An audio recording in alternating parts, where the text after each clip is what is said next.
There are places in this world that were never meant to hold life. Buildings where the air tastes sour, where walls seem to sweat in silence, where every shadow feels alive.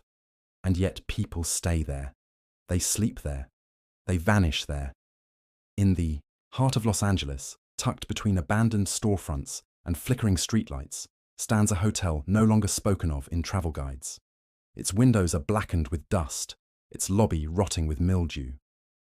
But the darkness here is not from time. It is older, hungrier. Decades ago, the hotel earned its reputation. Guests died in ways no one could explain. Bodies were found in rooms locked from the inside. Screams echoed in hallways no one had entered. Some called it coincidence. Others called it cursed. But in 2013, one disappearance would make the hotel infamous forever. Her name was Elisa Lam, a curious traveller, young and bright, who walked through the doors of this place, never knowing she had entered something that does not let go. The cameras caught her. The elevator doors refused to close. Her hands twisted in shapes no one understood, and then she vanished. What happened inside this building is still debated. Was it madness, murder, or something far darker, something that was waiting for her, something that had been waiting all along? This is not just a story about Elisa Lam. This is about the hotel itself, a place that breathes darkness, a place that still hungers. And tonight, you will hear what really lives inside its walls.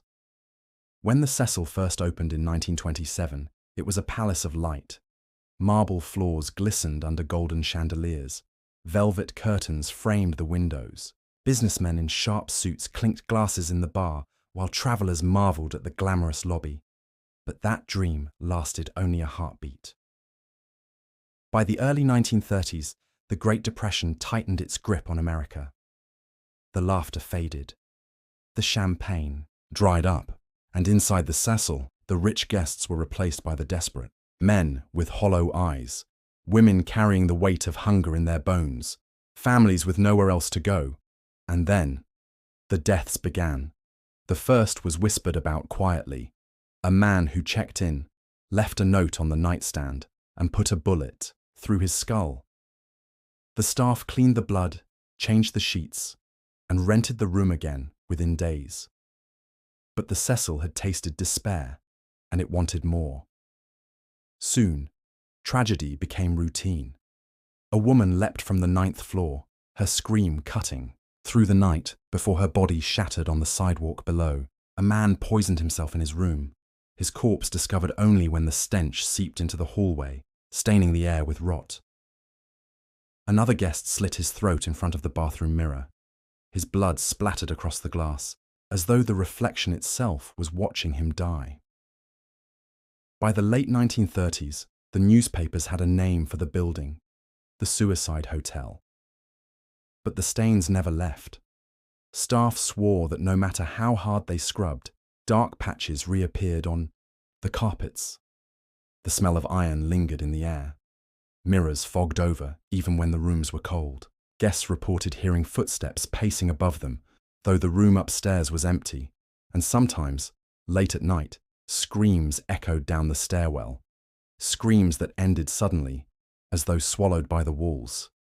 The Cecil was no longer just a hotel, it was a mausoleum, a tombstone that kept collecting names.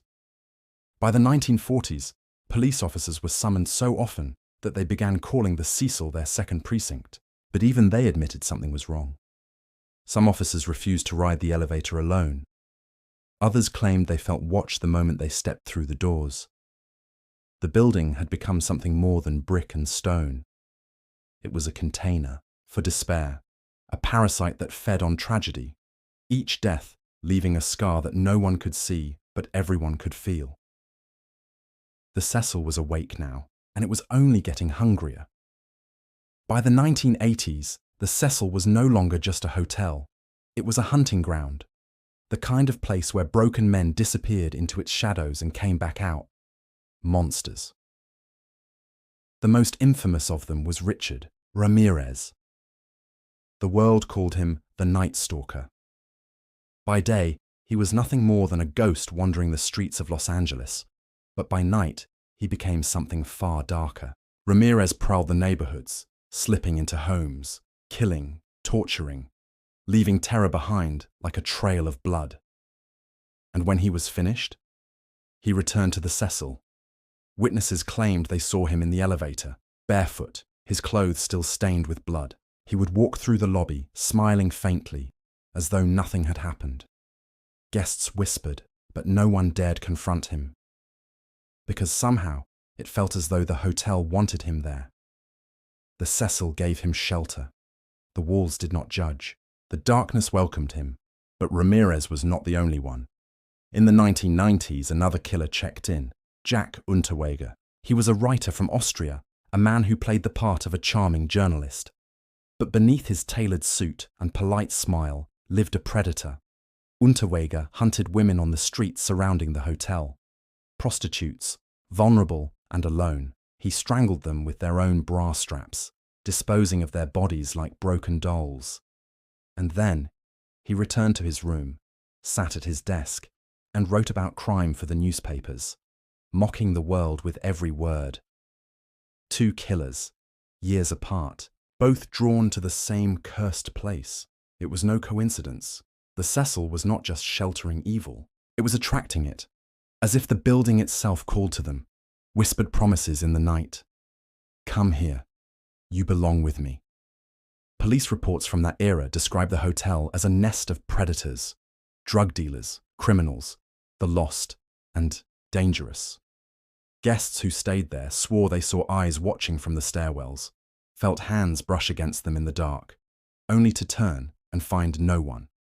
The hotel was no longer simply cursed by death. Now it was home to killers, and the walls soaked in even more blood. The Cecil Hotel had already earned its reputation as the suicide hotel.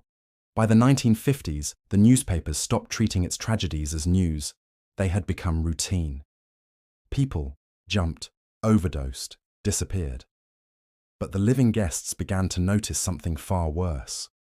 Whispers in the night. It started with voices. Guests complained of hearing muffled whispers coming from the walls.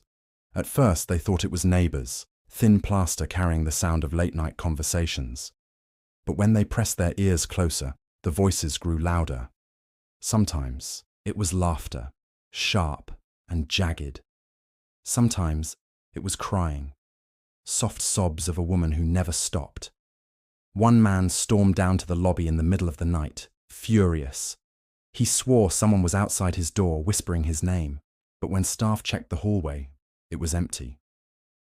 He checked out the next morning. The elevator game. The elevator, too, seemed cursed. Guests reported it moving on its own, stopping at random floors in the middle of the night. Some swore that when the doors opened, the hallways beyond looked wrong, too dark, too long. One maid quit her job after the elevator carried her to the 14th floor at 3 a.m., a floor she hadn't selected. She swore the lights flickered, and for a brief moment, she saw a figure at the end of the hallway. Tall, shadowy, standing, perfectly still. By the time she blinked, it was gone. Rooms that breathe housekeepers whispered about rooms that felt alive. Beds where the sheets seemed to shift on their own. Bathrooms where mirrors stayed fogged, even hours after a shower. One staff member refused to enter room 1419, claiming that every time she opened the door, she felt someone brushing against her shoulder, someone she could not see. Some guests reported being held down in their sleep. They described a crushing weight on their chest, unable to scream, unable to move, while shadows gathered in the corners of the room. Doctors called it sleep paralysis, but the guests insisted it was something else. Something that crawled out of the very walls of the Cecil. The lurking shadows by the 1960s and 70s. Ghost stories were common. Travelers told of walking down the stairwells and hearing footsteps behind them. Yet when they turned, the staircase was empty. Some claimed they saw figures standing at the end of their bed at night, dissolving into mist when they reached for the light. One couple left the hotel in terror after waking to find the bathtub filled with water, even though neither of them had run it. Floating in the water were dead cockroaches and a single red shoe. The staff had no explanation. The curse solidifies with every death, with every scream swallowed by its walls. The Cecil became more than haunted. It became hungry. It wasn't just tragedy anymore. It was attraction. The hopeless were drawn to it, the wicked sheltered by it, and the innocent consumed. By the late 20th century, no one questioned the Cecil's reputation anymore. It was cursed. A hotel where despair wasn't just expected, it was demanded. And in 2013, when a young traveler named Elisa Lam checked in, she wasn't just booking a cheap room in downtown Los Angeles. She was stepping into a predator's mouth. Every terrifying story begins the same way, with someone who never saw it coming. Elisa Lam was that someone. She was just 21 years old, a bright Canadian student from Vancouver. She loved books, wrote endlessly in her online blog, and dreamed of traveling the world. In her posts, she revealed both her light and her shadows. One entry would be cheerful. I discovered a new bookstore today. The next would be heavy. My depression whispers to me in the dark. But Elisa wasn't trying to escape life. She was trying to find it. In the winter of 2013, she set out alone to explore the west coast of the United States. With her backpack, her journal, and a restless curiosity, she drifted from city to city. When she reached Los Angeles, she chose a hotel that seemed simple and affordable. That hotel was the Cecil. The first days, when Elisa first checked in, she was assigned to a shared room. But within days, her roommates complained. They said she was hiding their belongings, talking to herself, leaving strange notes taped to the walls. Hotel management quietly moved her to a private room. It was as if the building itself wanted her isolated. The city's shadows by day, Elisa explored the city. She wandered through bookstores, wrote in her blog, and posted about her adventures. But between the cheerful lines were darker ones, entries about paranoia, about feeling watched, about the strange vibe of downtown Los Angeles. Every night, no matter where she went, she always returned to the Cecil. Back to the heavy air, back to the creaking halls, back to the shadows waiting in silence. Conversations in the dark one night. Guests in the rooms beside hers reported hearing her voice. At first, they thought she was on the phone, but then they swore they heard two voices. One clearly Elisa's, the other deeper, slower, like a distant whisper. The staff dismissed it. At the Cecil, strange complaints were nothing new. The grip tightens. Her final blog entries carry an unsettling tone. One of them read, "I feel uneasy. Something about this place is wrong." She didn't know it, but she was no longer just a guest. She had been chosen. The Cecil had claimed many before her, and soon it would claim her too, because Elisa Lam had checked into a hotel that wasn't just haunted, it was hungry. It was the night of January 31st, 2013. Elisa Lam was seen alive for the very last time. The CCTV footage begins innocently enough. A grainy, black and white image of an elevator in the Cecil Hotel. The doors slide open. Elisa steps inside. She is wearing a red hoodie, black shorts, and sandals. She looks like any other young traveler. But what happens next is anything but ordinary. She leans forward and presses one button, then another, then nearly every button on the panel. A column of lights flickers in response. But the doors, they do not close. The elevator remains still, silent, waiting. Elisa steps back into the corner. She peeks her head out into the hallway, quickly, nervously, as if checking for someone. Then she darts back inside, pressing herself against the wall. Her movements are jerky, frantic, like prey hiding from a predator. Still, the doors refuse to close. She steps out into the hallway, looks left, then right, then suddenly jumps back inside. Her arms begin to move in strange, distorted gestures. Her hands twist in unnatural shapes, fingers splaying as if she is talking to someone, or something. that the camera cannot see.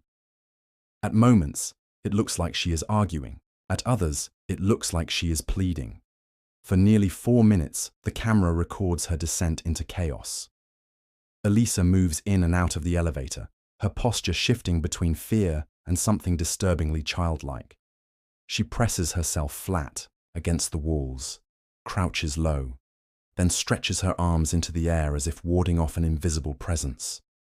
Her hands don't look human anymore. They writhe, twist, claw at nothing.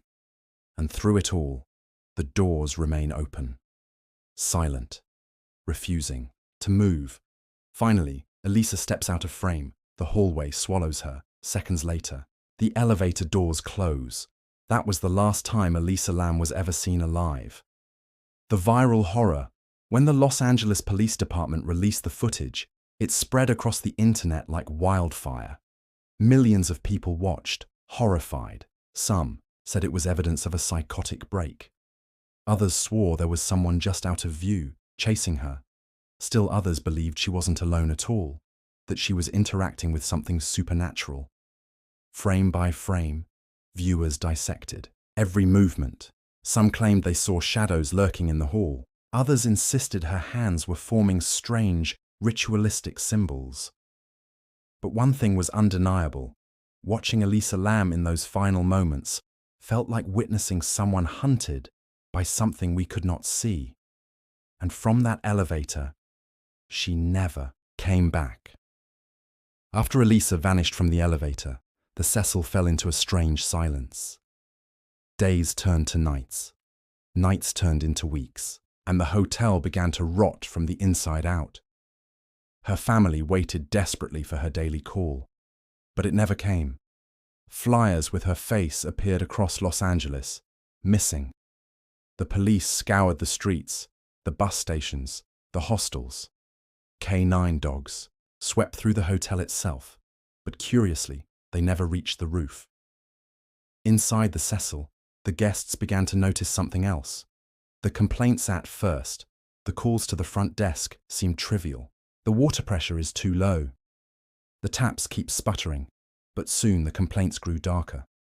The water looks black. It tastes strange, bitter. There's a foul smell. One couple even reported that. When they showered, the water felt thick, oily, leaving a stench on their skin they could not wash away. The staff brushed it off as plumbing problems, but the truth was far more horrifying. The discovery on February 19, 2013, nearly 3 weeks after Elisa vanished, a maintenance worker climbed to the roof to inspect the massive water tanks.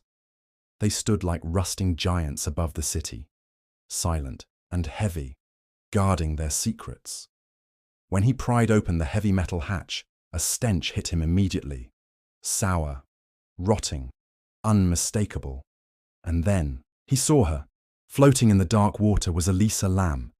Her naked body bobbed silently, her clothes drifting beside her like dead petals. Her hair spread across the surface in long black strands, rippling with the water. Her skin was pale, waxy, as if the tank had swallowed all traces of life. The worker staggered back, gagging, unable to breathe. What he had found would forever stain the Cecil Hotel's name. The horror spreads. The guests soon realized the truth. For weeks, they had been drinking, cooking, and bathing in water tainted by death. The black liquid, the bitter taste, the smell that clung to their skin. It had been Elisa all along. The thought made some vomit on the spot. Others checked out immediately, abandoning their belongings. The horror was too much. The impossible. Questions, but even more disturbing were the questions left behind. How had Elisa reached the roof? The doors were locked. The alarms were supposed to sound. The hatches were too heavy for her to lift alone, let alone close from inside. And yet, there she was. Murder? Suicide? Or something far darker, something that drew her there, pulled her into the water and sealed the hatch behind her. The police called it an accident, but nothing about it felt accidental, because at the Cecil Hotel, tragedy is never random, it is inevitable. Elisa Lam's death was officially ruled an accidental drowning. That's what the paperwork says. But no one who looks deeper believes it was that simple. Because how does a 21-year-old girl end up naked in a sealed rooftop water tank that should have been impossible to access? How do the doors stay silent, the alarms fail to sound, and the heavy hatch close above her? There are theories, each one darker than the last. The psychological breakdown. Elisa suffered from bipolar disorder. Some believe she experienced a severe episode that night. They point to her erratic gestures in the elevator footage, her darting eyes, her twisted hands, her panicked movements, as signs of a psychotic break. Maybe she wandered through the hotel in confusion, found her way to the roof, and somehow climbed into the tank. Maybe she thought she was escaping from something that only her mind could see. But this theory doesn't explain everything. The toxicology report showed no drugs, no alcohol, nothing in her system to explain such extreme behavior. And even if she did reach the roof alone, how could she lift the heavy lid? How could she shut it from the inside? The more you think about it, the less it feels like madness, and the more it feels like something else. Foul play. Others believe Elisa wasn't alone. Perhaps someone followed her that night. Someone she trusted. Someone with keys to restricted doors. The Cecil was a haven for criminals, addicts, predators. It's not hard to imagine someone luring her to the roof, forcing her into the tank. The elevator footage had missing frames, time gaps that no one has ever explained. Was something edited out? Was someone standing just out of view? The reason. Elisa looked so terrified. In this version, the water tank wasn't her choice. It was a grave chosen for her, a place to hide her body, to let her vanish quietly. But if it was murder, who did it? And why has no one ever been caught? The supernatural, and then, there is the theory most people don't want to consider. What if Elisa Lam wasn't being chased by a person, or by her own mind? What if she was being chased by the hotel itself? Watch the elevator footage closely. The way she presses herself into the corner. The way her hands curl and twist as if she's pushing back something invisible. The way she leans into the empty hallway as if a shadow waits just out of frame. Guests had reported whispers, footsteps, figures at the ends of hallways that vanished when approached. The Cecil had always been more than haunted. It was hungry. What if Elisa was chosen? What if the building itself pulled her upward, step by step, until she stood at the edge of the water tank? And what if the last thing she saw before sinking, beneath the black water, wasn't the stars above Los Angeles, but something leaning over her, smiling in the dark? The truth that haunts no matter which theory you believe, psychological, foul play, or supernatural, one fact remains: none of them explain everything. That's why Elisa's story clings to us, because it doesn't make sense, because it refuses to be solved, because it forces us to stare into the darkness and admit we don't know what's staring back. And maybe that's the most terrifying truth of all. At the Cecil Hotel, death is not an accident, it is a promise. Even after Elisa Lam's body was pulled from the rooftop tank, the Cecil Hotel refused to die. The building still stands in downtown Los Angeles, looming like a tombstone made of concrete and rust. Its name has changed. Its owners tried to erase the past with paint and new branding. But the truth cannot be scrubbed from its walls. Guests still report strange sensations, cold drafts sweeping through locked rooms, footsteps echoing in empty stairwells, elevators stopping on floors no one selected. Some claim to see her, a young woman in a red hoodie standing silently by the elevator doors, staring, waiting, paranormal. Investigators have called the Cecil a black hole for energy. They believe the countless deaths have turned it into a magnet for despair, a vortex that traps souls and refuses to let them leave. Police officers admit they hate entering the building. One detective once whispered, "It feels like the hotel is watching you." Even tourists who pass by on the street stop and shiver. They lower their voices, as though the walls might be listening. Elisa Lam's story did not end with her. It became part of the Cecil's legend, another chapter in its Book of Shadows, and the building still waits for its next victim.